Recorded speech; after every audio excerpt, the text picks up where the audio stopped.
Դանիելը սիրում էր Աստծուն և օրը 3 անգամ աղոթում էր նրան։ Նա ծառայում էր թագավորին և օգտվում նրա վստահությունից։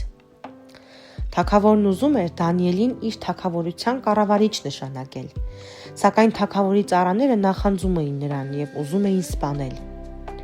Հրամայիր, որ ժողովուրդը 30 օր միայն քեզ աղոթի, առաջարկեցին ծառաները։ Թագավորին հաճելի թվաց այս առաջարկը, և նա հրամայեց. եթե որևէ մեկը չհնազանդվի իմ հրամանին, կնետվի առյուծների փոսը։ Դանիելը շարունակում էր վարվել այնպես, ինչպես նախկինում։ Նա աղոթում էր Տիրոջը։ Ոչ մի բան չէր կարող նրան խանգարել հնազանդվել Աստծո օրենքին։ Դանիելի թշնամիները իմացան, որ նա աղոթում էր Աստծուն և զեկուցեցին թագավորին։ Թագավորը իմանալով այդ մասին տրտմեց, սակայն նա չէր կարող փոխել իր հրամանը, և Դանիելին գցեցին առյուծների փոսը։ Թագավորն ասաց. Դանիել, թող քո Աստվածը քեզ հետ լինի։